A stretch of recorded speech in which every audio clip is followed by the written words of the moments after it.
just wanted to do a quick little video in regards to Maggie's excitedness and jumping and things like that. My first bit of advice is to let her drag around the leash. Like, I have her on her punk collar, so it doesn't have to be anything like that. Just let her have like a cheap leash from the dollar store, something that if she does decide to gnaw on it, we're not going through expensive leashes that you really like. If it's one of the ones that has the loops on the end, just cut that so that it doesn't get snagged on anything, so she's not stuck somewhere.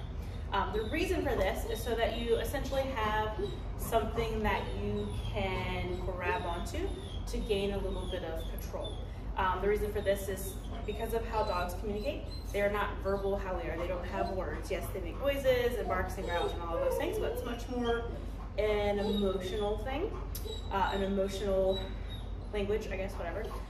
So if she's getting excited and jumping and doing all of that, when we start verbally assisting her, fussing at her, whatever, we can potentially add to the excitement because maybe those words don't have the meaning that we intend for them to have. So if we're like, Maggie, blah, blah, blah, doing all that stuff, she's like, yeah, everyone's excited, and it kind of amps her up a little bit. So the leash allows for that little bit of, nope, bringing her back away from whatever she's jumping on into your space, or if she's jumping up on you, it gives you a little bit of physical communication to move her away.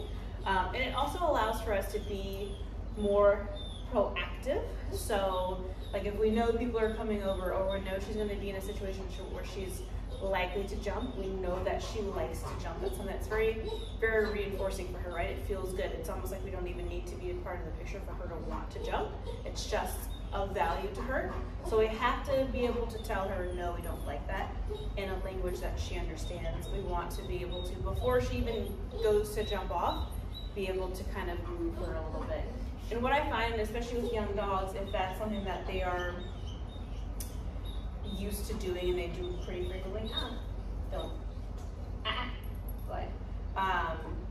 then the act of us like reaching at them presents itself as its own game, right? So then if she doesn't have a leash and she's running around naked and she's getting really worked up and excited and we're going to grab at her, we're playing with her. So it can, again, can mean something to her other than what you intended it for it to mean.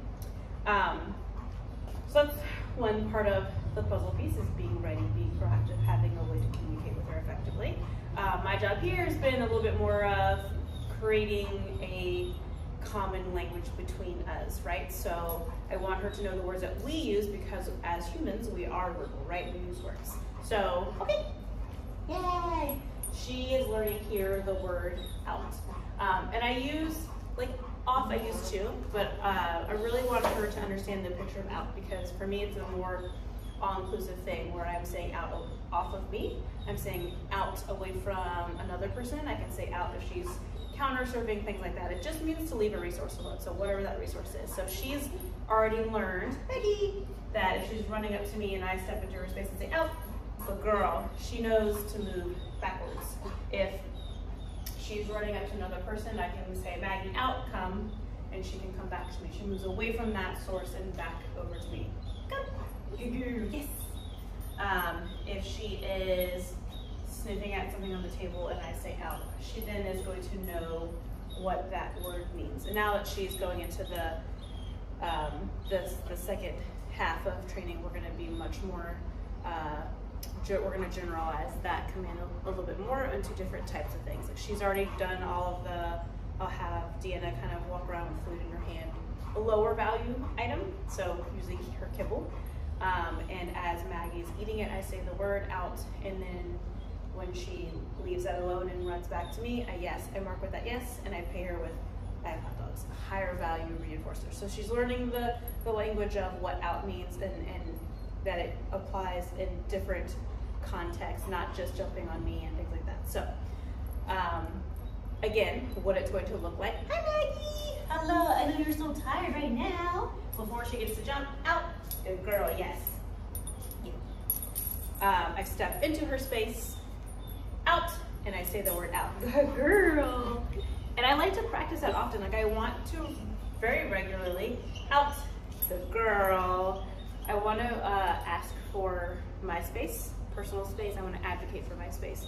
I don't want to just isolate that to the act of jumping because there's so much higher stakes right there. I want to create that clarity at a fundamental level where I'm just walking down the hallway. Here, come here. We're walking down the hallway. Out. I want her to just move out of my space. And I do it with no emotion. I don't want to tie an emotional response to it where we're offending her. So it's just out. She's not going to go write in her diary that you guys don't love her anymore. She's just going to learn that she cannot crowd you all of the time. So we want her to understand that in really simple pictures, what out means. And that way we can practice that regularly so that when the bigger picture of jumping, something that she's super, super motivated to do, there's less conflict. She understands the picture with you guys. So, like for example, when I go out into the puppy yard where she is, all of the dogs, not all of them are in training, all of the dogs are running up to jump on me. I will move towards them, out, out, out, out. And I want her to understand that in that situation where everyone's doing it, she's really amped up, I want her to understand that picture of out. I'm not gonna start there. We're working on it in here first so she understands what that word means and what I'm looking for, what the expectations are.